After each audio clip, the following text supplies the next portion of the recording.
Mobile અને લેપટોપના કારણે અંધાપો આવે એવી શક્યતા ખરી? મોબાઈલના લેપટોપ કારણે અંધાપો નહીં, પણ આંખમાં તકલીફો ચોક્કસ આવશે. બેતાલા નામનો જે રોગ છે એ બધા જ લોકોને થાય એવું કમ્પલસરી છે અને એ શું ચિંતાજનક છે? યસ, 100% એ બધાને આવશે, પણ એ નોર્મલ એજિંગ પ્રોસેસ છે, એમાં કોઈ જ ચિંતા કરવા જેવું નથી હોતું. બાળકો જે છે એમને ટીવી નજીકથી જોવાના કારણે નંબર વધી શકે આંખના? 100% બાળકોને ટીવી દૂરથી કે નજીકથી, મોબાઈલ દૂરથી કે નજીકથી જોવાથી નંબર આવી શકે છે. અને ચશ્મા ન પહેરીએ તો એના કારણે આંખના નંબર વધે, એ વાત સાચી? ના, એવું નથી હોતી, પણ એના કારણે નબળી ચોક્કસ થઈ શકે અગર તમે ના પહેરો તો. ડાયાબિટીસના કારણે અંધાપો આવી શકે એવી શક્યતા ખરી? હા, અમે ઘણીવાર જોયું છે કે ડાયાબિટીસના કારણે 100% વિઝન જતું રહે છે. યુવાન વ્યક્તિને કેટરેક્ટ એટલે કે મોતિયો ન આવે એવી જે માન્યતા છે એ સાચી છે? એ માન્યતા ખોટી છે.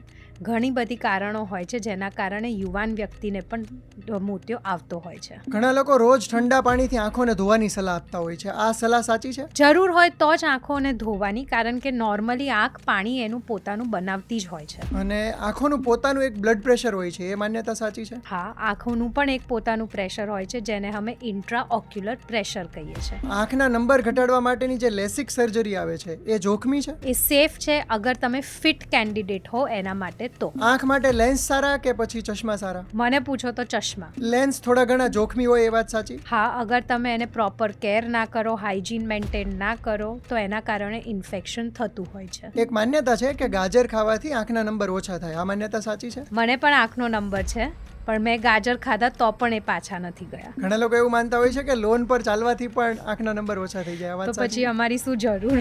ઓકે, એટલે એ માન્યતા સાચી સાચી નથી. નથી. આંખમાં કાજલ, સુરમો કે એવી કોઈ વસ્તુ લગાવવાના કારણે નુકસાન થાય, એ વાત સાચી? હા, એના કારણે આંખમાં ઇન્ફેક્શન થાય, કીકી પર એની ચાંદીઓ પડે છે, આ બધું જ થતું હોય છે. આંખનો મેકઅપ પણ આંખ માટે નુકસાનકારક હોય છે? હા, સ્પેશિયલી તમે પેલા ગ્લિટરવાળા મેકઅપ વાપરો કે કોઈ બીજાનું મેકઅપ વાપરો તો પણ તમને આંખમાં ઇન્ફેક્શન થાય છે. ઘણા લોકો આંખનો રંગ બદલવા માટે લેન્સનો ઉપયોગ કરતા હોય છે, એ રીતે લેન્સનો ઉપયોગ કરવો જોઈએ? ઓકેઝનલી કરી શકો, પણ ડેલી વેર માટે નહીં.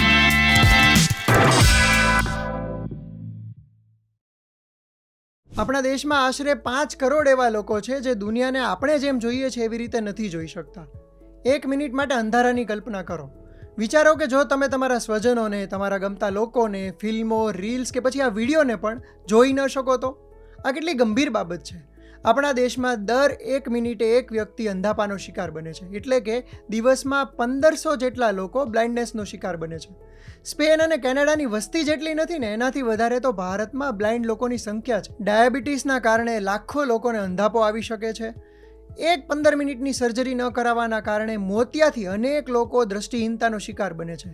એક રોગ તો એવો છે કે જેના લક્ષણો પણ તમને ખબર નથી હોતા, આંખમાં બળતરા કે દુખાવો કશું જ ના થતું હોય છતાં પણ તમને ભવિષ્યમાં અંધાપો આવી શકે છે, અને એ રોગનું નામ છે ગ્લુકોમા. આંખના આવા ઘણા બધા લક્ષણો છે, ઘણા બધા રોગો છે કે જેની સામાન્ય લોકોને જાણકારી નથી હોતી. મિત્રો, તમને જાણીને નવાઈ લાગશે કે દ્રષ્ટિહીનતાના 85% કેસમાં સારવાર શક્ય હોય છે, એટલે કે જો સમયસર એની ટ્રીટમેન્ટ થાય તો એ લોકોની આંખો બચી જાય એમ હોય છે, પરંતુ લોકોની જાગૃતિના અભાવે દેશમાં અંધાપો મોટી સમસ્યા બની ગયો છે. અને આ સમસ્યાના કારણે ભારત એક વર્ષમાં 85,000 કરોડ રૂપિયાનું નુકસાન ભોગવે છે. તો ચેટ તબીબીના આજના એપિસોડમાં ચાલો જાણીએ કે આંખની જાળવણી કેવી રીતે રાખી શકાય અને આ રોગોથી બચી કેવી રીતે શકાય. આજના એપિસોડમાં આપણા ગેસ્ટ છે ડૉક્ટર અંશી રાઠોડ, કે જે ગુજરાતના જાણીતા ઓપ્થોલ્મોલોજીસ્ટ છે. એમણે હજારો કેટરેક્ટની સર્જરી કરી છે, હજારો બાળકો અને ગામડાઓને એમણે દત્તક લીધા છે, અને એમના કારણે અનેક લોકોની દ્રષ્ટિ પાછી આવી છે અથવા તો એની સારવાર થઈ ચૂકી છે. રાજ્યના જાણીતા ન્યૂઝપેપર્સમાં એમની કોલમ પણ આવે છે, ઘણી બધી જર્નલ્સમાં એમના આર્ટિકલ્સ પણ પબ્લિશ થયા છે. કેટરેક્ટ અને લેસિકના તેઓ સ્પેશિયાલિસ્ટ ગણાય છે, અને આજના એપિસોડમાં આંખ વિશેની નાની નાની માહિતી આપણને એમની પાસેથી મળવાની છે. Thank you ma'am. Thank you. Ma'am, સૌથી પહેલાં તો અમારે તમને એ જ પૂછવું છે કે ઓપ્થેલ્મોલોજીસ્ટ તરીકે તમે હજારો પેશન્ટ જોતા હશો, રોજના ઘણા બધા પેશન્ટ જોતા હશો, તો એમાં સૌથી વધારે એવા કયા રોગોના લોકો તમારી પાસે આવે છે અને સૌથી વધારે મોટી સમસ્યાઓ કઈ હોય છે? અમે મુખ્ય 2 પ્રકારના લોકોને જોતા હોય છે. એક તો બાળકોમાં જે રોગો થાય ને એક છે મિડલ એજથી ઉંમરલાયક લોકોમાં જે થાય. બાળકોમાં અમે જોઈએ છે કે ચશ્માનો નંબર, લેઝી આઈ એટલે એમ્બ્લાયોપિયા, એ 2 તકલીફો હોય છે. અને જે અમે મિડલ એજ કે ઓલ્ડ એજના લોકો જોઈએ છે એમાં મોતિયાના કારણે તકલીફ, ઝામર, પડદાના રોગ અને બધામાંથી સૌથી વધારે અમે આજકાલ જોતા હોઈએ છીએ એ ઈજાના કારણે આંખમાં થતી રોગો પણ જોઈએ. ઓકે, એટલે આ તમામ રોગોની આજે આપણે માહિતી તમારી પાસેથી મેળવવાના છીએ અને દર્શકોને આ રોગોમાં શું થાય, એની સારવાર કેવી રીતે થાય Yes. એની માહિતી મળવાની. જી. મેમ, સૌથી પહેલાં તો મારે એ પૂછવું છે કે આજના સમયમાં સ્ક્રીન્સને, ચાહે લેપટોપ હોય કે મોબાઈલ, એને આપણે અવોઇડ નથી કરી શકવાના. હું પણ સ્ક્રીન સામે એટલો બધો બેસું છું ને કે વાત ન પૂછો. તો સ્ક્રીન્સના કારણે કે પછી સ્ટ્રેસના કારણે, ઊંઘના કારણે, ઘણા બધા લોકોને ડાયાબિટીસના કારણે આંખના જે રોગો થતા હોય છે, તો એને અવોઇડ કરવા માટે લોકો શું કરી શકે? તમે બહુ ઇમ્પોર્ટન્ટ ક્વેશ્ચન પૂછ્યો છે. આ જે સ્ક્રીન અને બધું થઈ ગયું છે એ આપણું પાર્ટ ઓફ લાઈફસ્ટાઈલ થઈ ગઈ છે. યસ. આજકાલ એક્સરસાઇઝ પાર્ટ ઓફ લાઈફસ્ટાઈલ નથી, પણ સ્ક્રીન, મોબાઈલ, લેપટોપ આપણી લાઈફસ્ટાઈલમાં આવી ગઈ છે. આ બધાના કારણે આંખમાં એક આડઅસર થતી હોય છે. ડ્રાય આઈસ થતું હોય છે. ડાયાબિટીસના કારણે આંખની અંદર ડાયાબિટીક રેટિનોપથી થતી હોય છે. એક્સેસિવ સ્ક્રીનથી અમે એ પણ જોયું છે કે ત્રાંસા નંબર આવે છે, જેને અમે સિલિન્ડ્રિકલ કે એસ્ટિગ્મેટિઝમ કહેતા હોઈએ છીએ. ઘણા બધાને લાઇટ સહન નથી થતી એવું પણ થાય છે. સ્ટ્રેસના કારણે આંખમાં દબાણ વધતું હોય છે, જેના કારણે ઝામર કરીને એક રોગ થાય છે. પડદા પર સોજો આવી શકે છે. આ બધાની એક આડઅસર આંખ પર હોય છે. આ બધા જે ફેક્ટર્સ છે એ લાઈફસ્ટાઈલનો ભાગ બની ચૂક્યા છે, ચાહે ઊંઘ ઓછી લેવાનું કારણ હોય કે પછી લાઇટ વધારે ફેસ કરવાનું કારણ હોય, સ્ક્રીન્સ થઈ ગયા કે ડાયાબિટીસ થઈ ગયા. પરંતુ એવા લક્ષણો કયા છે કે જેના કારણે દર્દીને ખબર પડી જાય કે ઇટ ઇઝ હાઈ ટાઈમ, હવે મારે ડૉક્ટર પાસે દોડી જવું જોઈએ, એક સારા આંખના ડૉક્ટરને બતાવી દેવું જોઈએ? તો એ લક્ષણો કયા છે એની માહિતી આપો ને. પહેલાં તો એ ઇમરજન્સી હોવી જ ના જોઈએ કે મારે ડૉક્ટર પાસે ભાગવું પડે. You have to be very regular તમારી આઈ ચેકઅપ માટે. પણ અમુક લક્ષણ હોય, જેમ કે તમને ઝાંખું દેખાવું, લાઇટ સહન ના કરવી, આંખની પાછળ દુખાવો થવો કે માથું ભારે લાગવું, સતત આંખમાં બળતરા થવા, પાણી નીકળવું અથવા પછી આંખ લાલ થઈ જવી. ઘણા બધાને પાપણ ઢળી જાય, સાંજ પડે એટલે આંખ થાકી જાય. આ અમુક લક્ષણો એવા છે જે આપણે ઇગ્નોર કરીએ છીએ, પણ એના કારણે ગંભીર રીતે આંખને અસર થઈ શકતી હોય છે. એટલે આ બધા લક્ષણોમાં ડૉક્ટરને બતાવવું જ જોઈએ સૌથી પહેલા. જરૂરીથી. Yes. જે લોકો મોબાઈલ અને લેપટોપ વધારે યુઝ કરે છે, એમની જોબ જ એવી છે, ફોર એક્ઝામ્પલ ઘણા બધા લોકોની આઈટીમાં જોબ હોય છે, તો એ લોકો રોજનું એવું શું કરી શકે કે જેના કારણે એમની આંખોને ઓછું નુકસાન થાય? પહેલી વસ્તુ કે જે પણ સ્ક્રીન હોય એની બ્રાઇટનેસ આપણે ઓછી રાખતા શીખવી જોઈએ. આપણે એવું કરીએ છીએ કે અંધારામાં કામ કરીએ છીએ અને બ્રાઇટનેસ ફૂલ રાખીએ છીએ. એ ઊંધું થવું જોઈએ. ઓકે. નંબર 2 કે બ્રેક લો. દર 20-30 મિનિટે બહાર જાઓ, નેચરલ એન્વાયરમેન્ટમાં જાઓ. એસીમાં રહેતા હોય તો એનું ટેમ્પરેચર થોડુંક ઓછું કરો. ફોર એક્ઝામ્પલ 24 ડિગ્રી કરો, આપણે 16 પર જ રાખતા હોઈએ છીએ. અને ચોથી વસ્તુ એ છે કે હાઇડ્રેશન. સતત પાણી પીતા રહો. અગર તમે એ પણ કરશો ને તો એક્સટર્નલ કોઈ દવાની તમને જરૂર પડતી નહીં પડે. તમે તો એવી જ વાત કરી કે જે બધી વાઇબ કિલિંગ વાત કરી, ઘણા લોકો એકદમ લાઇટ ઓછી રાખીને કામ કરતા હોય એટલે વાઇબ આવે, બહાર જવાનું ટાળતા હોય નેચરલ સૂર્યપ્રકાશ. આપણે ગમે એ કરીએ છીએ, પણ આંખને જે ગમે એ કરવું જરૂરી છે. પણ વધારે રાખતા હોય, પણ આ બધું જ નુકસાનકારક છે. એટલે થેન્ક યુ અમને એ માહિતી આપવા માટે. બીજું, અત્યારના સમયમાં અમે જોઈ રહ્યા છીએ કે નાના બાળકોમાં પણ દ્રષ્ટિ રિલેટેડ જે પણ સમસ્યાઓ છે એ વધી રહી છે. તો એની પાછળનું કારણ શું હોઈ શકે? ને બીજો પ્રશ્ન એ કે માતા પિતાને શું ધ્યાન રાખવું જોઈએ કે જેના કારણે એમના બાળકોને નંબર આવવા જેવી સમસ્યા ભવિષ્યમાં ન થાય? એક વસ્તુ બહુ ઇમ્પોર્ટન્ટ છે કે તમે પૂછ્યું કે એનું કારણ શું છે. યસ. નંબર 1 કારણ મા બાપ પોતે છે. બાળક જમતું નથી તો આપણે શું કરીએ છીએ? સ્ક્રીન, તું ખા, પણ તું સ્ક્રીન જોતો જોતો ખા, ટીવી જોતો જોતો ખા. બાળક રડે છે, જીદ કરે છે, તો મા બાપ તરત જ મોબાઈલ આપે છે. Mobile is the biggest calamity for children. આપણા જે બાળકો છે એ મોબાઈલ ને સ્ક્રીન માટે બન્યા જ નથી. એમનો આંખનો વિકાસ જ્યારે થતો હોય ત્યારે એમને દૂરદ્રષ્ટિની જરૂર છે, સનલાઇટની જરૂર છે, પણ આપણે આપતા નથી. એટલે અમે જોયું છે કે બાળકોને પુઅર સનલાઇટ એટલે બહાર રમવાનું હવે ઓછું થઈ ગયું છે. દૂર જોવાનું ઓછું થઈ ગયું છે, કારણ કે સ્ક્રીન, મોબાઈલ, લેપટોપ, ટીવી આવી ગયા છે. સતત બાળકને આપણે એસીમાં રાખીએ છીએ. આ બધું, અને આહાર બધું, પટેટો ચિપ્સથી લઈને કંઈ નથી ખાતું, પટેટો ચિપ્સ ખા. પણ આપણે ગ્રીન વેજીટેબલ્સ, ફ્રૂટ્સ, એ બધાને આહાર પર તો હવે એટલું ફોકસ જ નથી કરતા. આ 4 મુખ્ય કારણ છે કે બાળકને નંબર આવી રહ્યા છે. બરાબર છે, બિલકુલ સાચી વાત છે. એટલે ગેમિંગનું વળગણ હોય કે પછી કાર્ટૂન્સનું, નાનું Yes. બાળક હોય કે મોટું થતું હોય, એ તમામની અંદર આ બધું આપણે Yes. જોતા હોઈએ છીએ. યસ. અને જેમ મેં કીધું કે માતા પિતા એટલું ધ્યાન રાખવાનું કે બાળકને દિવસમાં 10 મિનિટથી વધારે કોઈ પ્રકારનો સ્ક્રીન નહીં આપવો. એ લોકોને પ્રોત્સાહન કરો કે બેટા તું બહાર જા, તડકામાં જા, તું દૂરનું જો, એસીમાં ઓછું રહે અને ગુડ ફૂડ. અને આ બધાની એક સાયકોલોજીકલ ઇમ્પેક્ટ પણ બાળક પર થાય છે કે બાળક જિદ્દી થઈ જાય છે, મોબાઈલનું અડિક્શન થઈ જાય છે. એટલે માતા પિતા ખાલી આટલું જ ધ્યાન રાખે તો 50% પ્રોબ્લેમ આમાં જ ઓછા થઈ જાય છે. આજે તમે બહાર જવાની વાત કરી, ઘણી જગ્યાએ મેં વાંચ્યું પણ છે કે આઉટડોર જેટલું બાળક જશે એનાથી એને દ્રષ્ટિની સમસ્યા થવાનું જોખમ અટકી જશે. એનું શું લોજિક છે? તમને એક વસ્તુ કહું, અત્યારે સૌથી બેસ્ટ મેડિસિન કઈ છે આંખ માટે? Good sunlight exposure. યસ, આપણે નેચરલ લાઇટ, આપણે અંધારામાં રહીએ છીએ, એક ક્લોઝડ એન્વાયરમેન્ટમાં રહીએ છીએ, એસીમાં રહીએ છીએ. ફ્રેશ એર ને ફ્રેશ ઓક્સિજન ક્યાંથી મળે છે? નહીં મળે. આપણે સેમ એર વારંવાર શ્વાસમાં લઈએ છીએ. એટલે એ વાત બહુ અગત્યની છે કે બાળક જ્યારે બહાર જાય તો એ દૂરનું જોવે છે. દૂરનું જોવે એટલે એના આંખના મસલ પાવરફુલ થાય છે. બ્રાઇટ લાઇટમાં જોવે છે સનલાઇટના કારણે, એટલે એની આઈ પાવરફુલ થાય છે.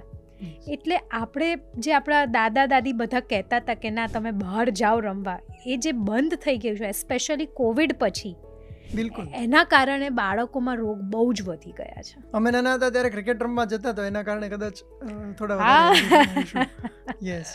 સો એ એક વાત છે. બીજું, ઘણા લોકોને એ પ્રશ્ન હોય છે કે એક વખત નંબર આવી ગયા કોઈને ચશ્માના, દૂરદ્રષ્ટિના કે કોઈ પણ નંબર આવી ગયા તો પછી એને રેગ્યુલર ચેકઅપ માટે કેટલા સમય જવું જોઈએ?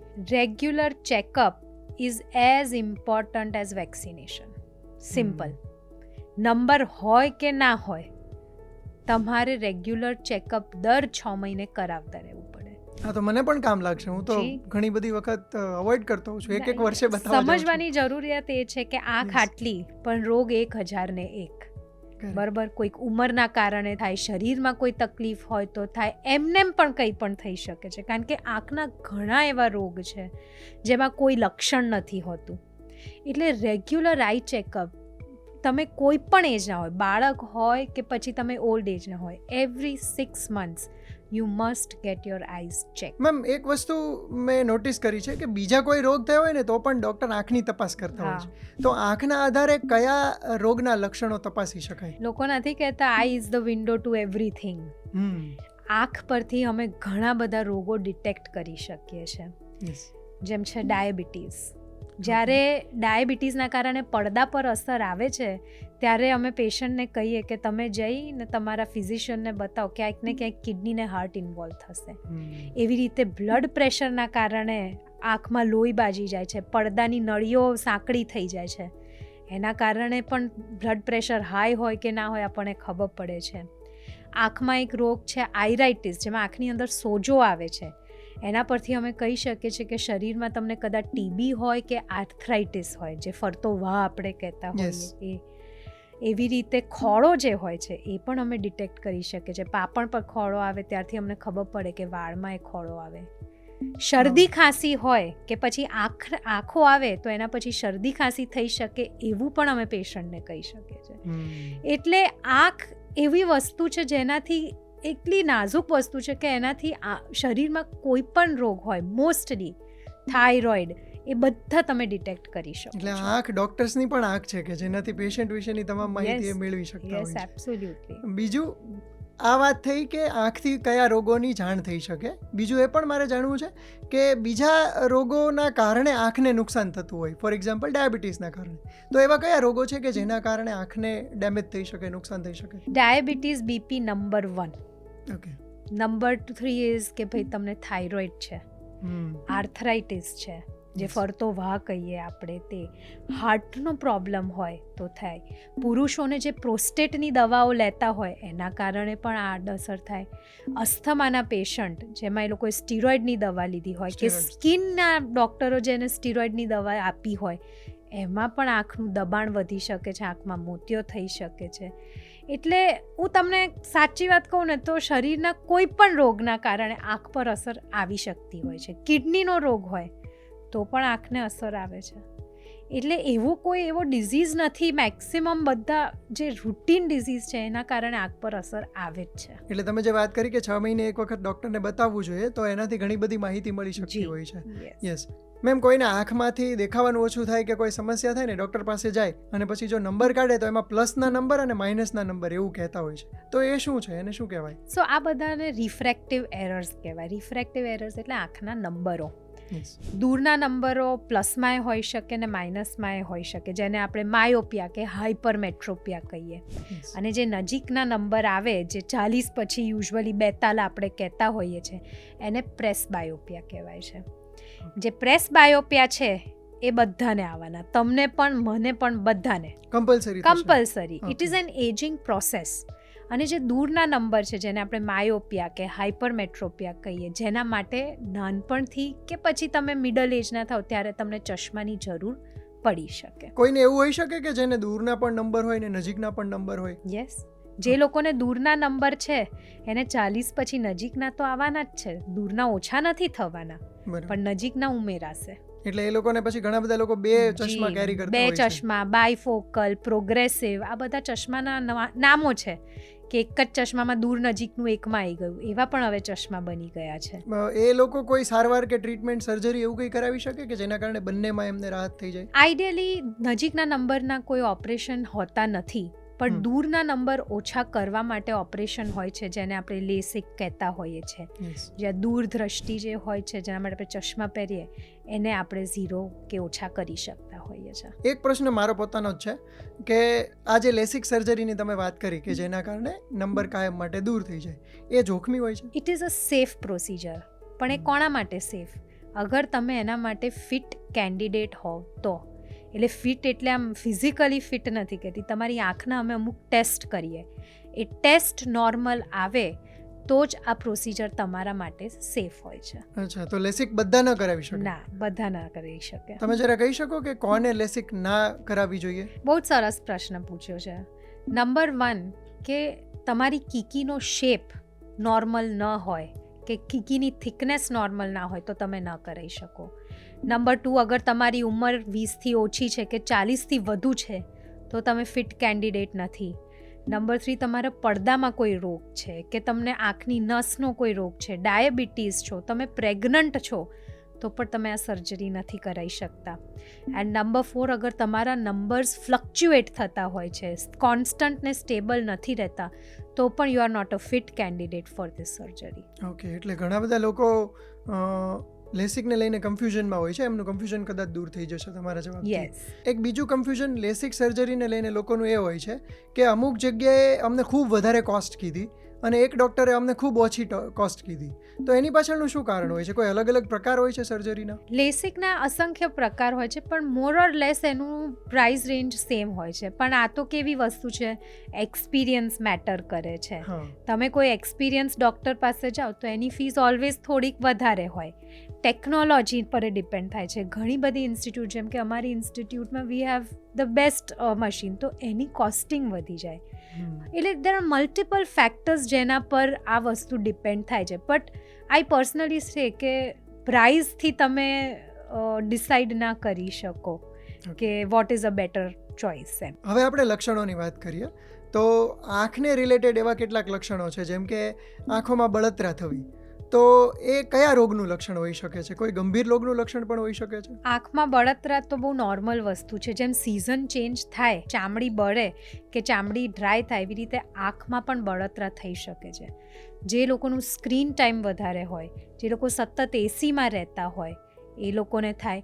શરદી ખાંસી હોય તો પણ બળતરા થાય. એટલે બળતરા થવું બહુ નોર્મલ છે, એવો કોઈ ગંભીર રોગ નથી. આ કોઈને ખંજવાળ આવતી હોય તો? ખંજવાળ આવતી હોય તો, તમને એલર્જી હોય તો થાય. શરદી ખાંસીમાં પણ ખંજવાળ થાય. ઘણીવાર જે લોકોને ખોડો હોય, ડેન્ડ્રફ હોય કે પછી આજુબાજુ ખીલ થતા હોય પાપડની, તો પણ તમને ખંજવાળ આવી શકે છે. આંખો ચોળવી એ ઘણા બધાની આદત હોય છે, તો એના કારણે આંખોને વધારે નુકસાન થઈ શકે? આંખો ચોળવી આંખો માટે સૌથી ખરાબ વસ્તુ છે. હમ. જ્યારે તમે આંખ ચોળો છો ત્યારે તમારી આંખ આખી દબાઈ જાય છે. તમને આંખમાં ઇન્ફેક્શન તો થાય છે, સાથે ને સાથે તમે તમારી આંખનું પ્રેશર પણ વધારો છો. કીકીમાં નંબર પણ વધી શકે છે, જેને આપણે એસ્ટિગ્મેટિઝમ કહીએ. ગંદા હાથથી તમે અડો આંખ તો આંખમાં ઇન્ફેક્શન થાય છે. ઘણીવાર એટલું જોરથી ચોળો છો કે આંખમાં લોહી પણ આવતું હોય છે. એટલે આંખો ચોળવી ઇઝ અ બિગ નો. આ તમે બહુ સારી માહિતી આપી. મને એ જણાવો કે આંખોને રિલેટેડ એવી કઈ ભૂલો છે જે પેશન્ટ્સ ખૂબ કરતા હોય છે ને એના કારણે એમનો રોગ વધારે વર્સ થઈ જાય છે, ખરાબ થઈ જાય છે? નંબર 1, જેમ આપણે વાત કરીએ, આંખો ચોળવી. ઓકે. સતત મોઢું ને આંખને અડવું, ગંદા હાથોથી અડવું, હાથ બરાબર. ધોયા વગર અડવું, યસ. સતત તમે ગંદો પીલો કવર બદલીએ નહીં, ઓશિકા બદલીએ નહીં, તો પણ એ વસ્તુની અસર એ કરે પણ મેટર કરે છે. Yes. યસ. નંબર 4 ઇઝ કે તમને આદત છે જોરથી પાણીની છાલકો મારવી, એ પણ ગંભીર વસ્તુ છે. આઈ મેકઅપ કરવો, કોઈ બીજાનો આઈ મેકઅપ લઈને કરવો, એ પણ બહુ ખરાબ વસ્તુ છે. એટલે આ અમુક આદતો છે જે આપણે અવોઇડ કરવી જોઈએ, જેના કારણે આપણે આંખમાં ગંભીર અસર થઈ શકે છે. જુઓ ભાઈ, એકબીજાના મેકઅપ યુઝ કરતા હોય ને એ લોકો આ જોજો અને ઓશિકાના કવર પણ બદલવાનું રાખજો. અને તમે જે આંખો ધોતી વખતે આમ એક જોરથી છાલકો મારો છો, એ પણ સારી આદત નથી. એટલે આ બધી બાબતો દર્શકોને કદાચ માહિતી નહીં હોય. થેન્ક યુ, તમારા દ્વારા એમને માહિતી મળી રહી છે કે એવી નાની નાની વસ્તુઓ હોય છે કે જે Yes. આપણે રોજિંદા જીવનમાં કરતા હોઈએ છીએ અને એ આંખને ડેમેજ પણ કરી શકે છે. આપણી ચર્ચામાં તમે 2 શબ્દોનો ઉલ્લેખ કર્યો, એક આંખનું ઇન્ફેક્શન અને બીજું આંખની એલર્જી. આ 2 વસ્તુ અલગ છે અને એ અલગ કઈ રીતે છે? બહુ જ અલગ છે બંને. આંખની એલર્જી અને એટલું ગંભીર નથી હોતી જેટલું આંખનું ઇન્ફેક્શન ગંભીર હોય છે. આંખની એલર્જી તમને ક્યારે થાય? સિઝન ચેન્જ થાય તો થાય. તમને શરીરમાં સોરિયાસિસ હોય કે ચામડીના કોઈ રોગ હોય તો પણ આંખમાં એલર્જી થાય. આંખનું infection is a dangerous thing. Okay. જ્યારે આંખની વિઝન પણ એમાં અફેક્ટ થઈ શકતું હોય અને તમારી આંખમાં વધારે સ્વેલિંગ આવે. એટલે આ બંને અલગ વસ્તુ છે, બંનેની ટ્રીટમેન્ટ અલગ છે, બંનેના લક્ષણ પણ અલગ હોય છે. સપોઝ તમને આંખનું ઇન્ફેક્શન છે તો તમારે જે આંખનું પાણી નીકળે છે, ચીકણું નીકળે છે, આંખ સોજાઈ જાય છે, આંખ એકદમ લાલ થઈ જાય છે, લાઇટ સહન ના થઈ શકે. ઓન ધ અધર હેન્ડ, જ્યારે આંખની એલર્જી હોય તો પાણી નીકળે, ચીકણું પાણી નહીં, ખાલી પાણી નીકળે, તમને ખંજવાળ આવે, બળતરા થાય, પણ સોજો આવો કે આંખ લાલ થઈ જવી એ નથી થતું હોતું. એટલે આ બંનેના લક્ષણો બહુ અલગ હોય છે. કોઈને અચાનક આંખો દુખવા માંડે કે પછી બળતરા થવા માંડે કે એવી કોઈ સમસ્યા થાય તો એણે શું કરવું જોઈએ? પહેલાં જાતે ડૉક્ટર નહીં બનવું અને ડૉક્ટરને બતાવવું. ઘણીવાર અમે જોતા હોય છે કે પેશન્ટ કોઈ ફાર્મસીમાં જઈને દવા લઈ આવે છે અને નાખે છે અને ઉલટાનું આ વસ્તુ બગડી જાય છે. પણ જ્યારે પણ તમને આવી તકલીફ હોય તો ગો મીટ અ ડૉક્ટર. અને ધ્યાન રાખો, અગર તમને શરદી ખાંસી હોય એની સાથે, કારણ કે આ જે લક્ષણ છે શરદી ખાંસી સાથે જ થતા હોય છે, ઘણીવાર માથું પણ Yes. દુખતું હોય છે. તો એની ટ્રીટમેન્ટ પણ તમે સાથે ને સાથે લો. ઘણા બધા લોકો આવી સમસ્યાઓમાં શું કરે કે સીધા મેડિકલ સ્ટોર ઉપર જાય અને એમને કહે કે મને આંખના ટીપા આપો અને એ ટીપા લાવીને નાખી દેતા હોય છે. એના કારણે કોઈ નુકસાન થઈ શકે? 100%. જેમ મેં કીધું, આંખ આટલી રોગ 1001.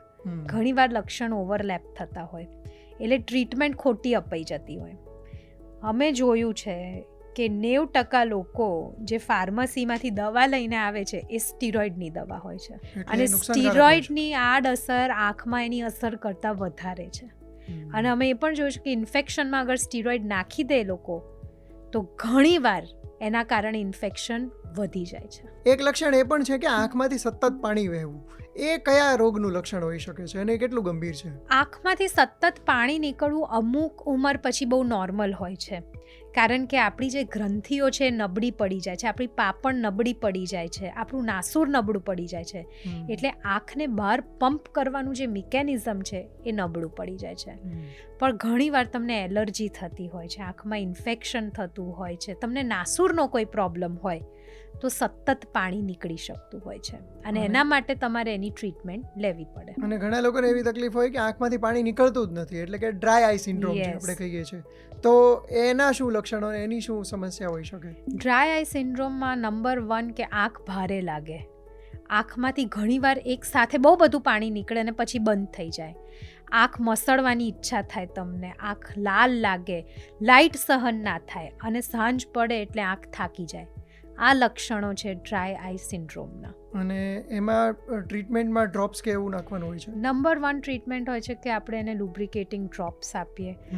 અને જેમ મેં આપણે પહેલાં વાત થઈ કે એસી થોડુંક ઓછું રાખવાનું, થોડું બહાર જવાનું, નોર્મલ એટમોસ્ફિયરમાં જવાનું, અને ઘણીવાર ઓમેગા ફેટી એસિડ કરીને એક આપણે અમીનો એસિડ છે જે પ્રોટીન છે એ આપીએ ગોળી, તો એનાથી પણ સારું થતું હોય છે. મેમ, તમે એસીની વારંવાર વાત કરી, તો જી. એસી કઈ રીતે આંખને અસર કરે છે? એસી જેટલું અસર કરે છે એટલું તો સ્ક્રીન પણ અસર નહીં કરતી હોય. ઓહ. એસીમાં જે એર આવે છે એ ડ્રાય એર છે. આપણે નોર્મલી બહાર જઈએ ને તો ઓક્સિજન વધારે હોય. Right. એસીમાંથી જે એર આવે છે એ ડ્રાય એર હોય છે, હ્યુમિડ નથી હોતું, એટલે એ તમને વધારે ડ્રાયનેસ કરે છે. સેકન્ડલી, એના કારણે આંખમાં ઇન્ફેક્શનો બહુ થતા હોય છે. તમારી જે લાઇટ સહન કરવાની ક્ષમતા છે એ પણ ઓછી થઈ જતી હોય છે. એટલે એસી જેટલી વર્સ્ટ વસ્તુ આંખ માટે કંઈ જ નથી, સ્ક્રીન પણ નહીં. બીજી વસ્તુ એક મેમ બહુ વધારે અત્યારે પ્રચલિત છે કે ઘણા બધા લોકો અલગ અલગ મેકઅપનો ઉપયોગ કરતા હોય છે આંખ માટે, તો એ કઈ રીતે આંખને નુકસાન કરી શકે? જો મેકઅપ તમે કઈ રીતે વાપરો છો ને કોણો વાપરો છો એ બહુ અગત્યનો છે. એક તો મેકઅપ આપણે પોતાનો જ વાપરવાનો, કોઈ બીજાનો નહીં વાપરવાનો, એ નિયમ બનાવી દેવાનો. કોઈ બીજાની આંખનું ઇન્ફેક્શન તમને ના લાગવું જોઈએ. યસ. નંબર 2, ગ્લિટરી મેકઅપ હોય જેમાં સ્પાર્કલ હોય ને એ બધું હોય, એ અવોઇડ કરવાનું.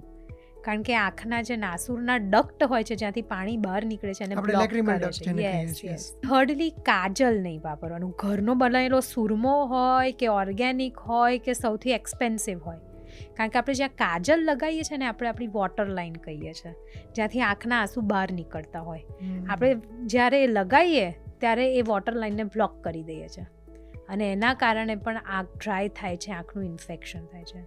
અને સૌથી અગત્યની એક વસ્તુ યાદ રાખવા જેવી છે કે કોઈ પણ મેકઅપ એકવાર ખોલો તો એને 6 મહિનામાં કાઢી દેવાનું. ભલે એની એક્સપાયરી 2030 લખી હોય, પણ એ ક્યાં સુધી? જ્યાં સુધી મેકઅપ પેક હોય ત્યાં સુધી. એટલે એકવાર મેકઅપ ખોલો એટલે ચોક્કસ 6 મહિના પછી કાઢી દેવાનું, કારણ કે એમાં બેક્ટેરિયલ ગ્રોથ સૌથી વધારે થાય. આ ગર્લ્સના મેકઅપની વાત આવીને તો મને બીજી એક વાત યાદ આવી, પિંક આઈ જેને આપણે કહીએ છીએ, એટલે કે કંજક્ટાઇવાઇટિસ, જેને સામાન્ય ભાષામાં આંખ આવવી એવું આપણે કહેતા હોઈએ છીએ. તો એના શું લક્ષણો છે, એના વિશે માહિતી? અત્યારે તો સિઝન છે અમારે પિંક આઈઝની, ઘરમાં હોય છે ને એક જણને થાય એટલે બધાને થાય છે. યસ. પિંક આઈઝ એટલે કંજક્ટિવાઇટિસ, જેને આપણે કહીએ આંખો આવે છે, એ આંખનું એક ઇન્ફેક્શન છે જે બેક્ટેરિયાના કારણે પણ હોઈ શકે, ફંગસના કારણે પણ હોઈ શકે કે વાયરસના કારણે પણ હોઈ શકે. અને વાતાવરણ બદલાય, ચોમાસાની આજુબાજુ આ બહુ વધી જતું હોય છે. એમાં એવું થાય કે આંખ લાલ થઈ જાય, આંખ સૂજી જાય, આંખ ચોંટી જાય અને આંખનું પ્રવાહી જે છે એ સફેદ આવે. આ બધા લક્ષણ છે પિંક આઈના. અને ઘરમાં એકને થાય એટલે બધાને થાય છે. અને એક વ્યક્તિને થયા પછી બીજા બધા લોકોએ શું ધ્યાન રાખવું જોઈએ? પહેલા તો જેને થયું છે એને થોડુંક આઇસોલેટ થઈ જવાનું. આપણે કોરોનામાં કેવા અલગ થઈ જતા હતા, Yes. એ થોડુંક આઇસોલેટ થઈ કારણ કે જવાનું. ચેપી રોગ છે તો ચેપી obviously જોવાથી નથી થતું, હમ. અડવાથી થાય છે. ઓકે. આ પણ મહત્વની માહિતી યસ, છે. આપણે એમ કે પિંક આઈ થયું એટલે હું કાળા ચશ્મા પહેરી દઉં એટલે કોઈને ના થાય. એકચ્યુઅલી એનો કોઈ રોલ જ નથી. ઓકે. તમને પિંક આઈ અડવાથી થાય છે. આજે તમારો નેપકિન હું વાપરું ને તમને ઇન્ફેક્શન થયું હોય તો મને થઈ શકે. યસ. એટલે એના કપડાં થોડું ડેટોલમાં કે કોઈ એન્ટિસેપ્ટિકમાં અલગ રીતે ધોવાના, થોડુંક અલગ રાખવાનું, વારંવાર હાથ ધોયા રાખવાનું બધાએ ઘરમાં, અને અનનેસેસરી મોઢાને હાથ નહીં અડાડવો. આ સિમ્પલ વસ્તુ છે જેનાથી ઘરમાં એક જણને થાય પણ બીજા બધા ધ્યાન રાખે તો એ બચી શકે. It is very important. Yes. Actually અમે સ્કૂલમાં હતા ને ત્યારે ટીચર અમને એવું કહેતા તને આંખ આવી છે ને કાલે ચશ્મા પહેરીને આવજે. Yes, yes. બટ એ આંખને એકબીજાને જોવાથી જોવાથી નથી નથી થતો, એ થતો. અડવાથી કે એકબીજાનો રૂમાલ ઉપયોગ Yes. કરવાથી, નાસ્તાના ડબ્બા ડબ્બા શેર શેર કરવાથી પણ થઈ શકે કરવાથી. છે. યસ. આંખ આવે તો ઘણા બધા લોકો મેડિકલ સ્ટોરમાંથી પેલા એક ટોટા કે હા. પોપટા એવું કંઈક કહેતા હોય છે, એ પણ ટોટા. લાવે છે. યસ. હજુ પણ લાવે છે. હા, એ અસરકારક છે? ના, ટોટા છે ને એક પ્રકારનું કેમિકલ હોય છે જે આંખ માટે જ વાપરતા હતા જ્યારે આટલી બધી એન્ટીબાયોટિકની શોધ નહોતી થઈ. પણ અનફોર્ચ્યુનેટલી એ જે દવા કે ટોટા તમે કહો એ જરાય સ્ટરાઇલ નથી હોતા. એનો મતલબ એમાં ઇન્ફેક્શન થવાના ચાન્સ વધી જાય છે, ઓકે. કારણ કે હાઇજીન મેન્ટેન નથી થતું. એટલે હું પેશન્ટને હંમેશા કહું કે કોઈ પણ ફાર્મસીમાંથી દવા ને ટોટા લાવવાના નહીં, ડૉક્ટરને પૂછ્યા વગર. તો આ તો થઈ ગઈ આંખના ચેપી રોગની વાત. હવે જન્મજાત એવા કયા રોગો છે કે જે માતા પિતાના કારણે બાળકને પણ થઈ શકે? ઘણા બધા એવા રોગ છે જે તમને જેનેટિકલી આવે. એમાં નંબર 1 ચશ્માનો નંબર. અચ્છા. અગર બંને મા બાપને ચશ્મા હોય તો બાળકને આવવાના જ છે. એક મા બાપને હોય તો 50% ચાન્સ છે બાળકને આવવાનું. બીજો એવો રોગ છે ઝામર, જેમાં ગ્લુકોમા. યસ. થર્ડ રોગ છે કે તમને પડદો ખસી જવાની ફેમિલીમાં હિસ્ટ્રી હોય તો જેને અમે રેટિનલ ડિટેચમેન્ટ કહીએ છીએ. ફોર્થ રોગ હોય છે રેટિનાઇટિસ પિગમેન્ટોસા. એ એક જન્મજાત રોગ છે જેના કારણે રાતનું વિઝન તમારું ઓછું થઈ જતું હોય છે. અને એવા કીકીના રોગ છે જેને અમે કેરેટોકોનસ કે એ સ્ટિગ્મેટિઝમ કહેતા હોય, જ્યાં કીકી ત્રિકોણી આકારની થઈ જતી હોય છે. એ પણ તમે ઇનહેરિટ કરતા હો છો. જેના ફેમિલીમાં અર્લી કેટ્રેક્ટ આવતા કે મોતિયાનું અર્લી આવતા 50-40 વર્ષમાં, તો અમે જોયું છે 30 વર્ષમાં એ લોકોને આવતા હોય છે. એટલે આ એક અમુક નોર્મલ ડે ટુ ડે રોગ છે જે ઇનહેરિટ થતા હોય છે. હવે તમે જે આ ચશ્માના નંબરની વાત કરી કે માતા પિતાને બંને હોય તો એ સંતાનને થવાની શક્યતા ઘણી છે, તો માતા પિતા પહેલેથી એવું શું ધ્યાન રાખે કે જેથી એમના બાળકની આંખ સલામત રહે? પહેલાં વસ્તુ જાણવી ઇમ્પોર્ટન્ટ છે કે આ એક ઇનહેરિટેડ રોગ છે, એટલે તમને આવવાનું છે. એવી કોઈ જ વસ્તુ નથી જે તમે રોકી શકો આ નંબરને આવતા. ઓકે. જ્યારે નંબર આવે એનો મતલબ તમારી આંખ પાછળથી એટલી લાંબી છે. જેમ તમે હાઇટ વધતા રોકી નથી શકતા, એમ નંબર આવતા પણ તમે નથી રોકી શકતા. એટલે ધ્યાન રાખો કે ના રાખો, અગર નંબર આવવાના છે તો તે તો આવવાના જ છે. પણ ફૂડ ને એ બધું થોડું એનાથી તમને ઓવરઓલ આઈ હેલ્થ સારી રહે, નબળી ના પડે આંખ, એના માટે આ બધું આપણે પ્રયાસ કરતા હોઈએ છીએ. બીજો એક રોગ છે કે જે માતાથી નવજાત શિશુને થવાની શક્યતા હોય છે, એનું નામ છે ઓપ્થેલ્મિયા નિયોનેટ્રમ. એ રોગ શું છે અને એ થવાની શક્યતા કેટલી? ઓપ્થેલ્મિયા નિયોનેટ્રમ એટલે જ્યારે બાળક જન્મે ત્યાંથી લઈને 48 કલાક કે 7 દિવસ સુધી અગર એ ઇન્ફેક્શન થાય, એટલે એ પિંક આઈ છે, કન્જંક્ટિવાઇટિસ જ છે, પણ એ બાળકોને થાય છે, એટલે એને ઓપ્થેલ્મિયા નિયોનેટ્રમ કહીએ છીએ.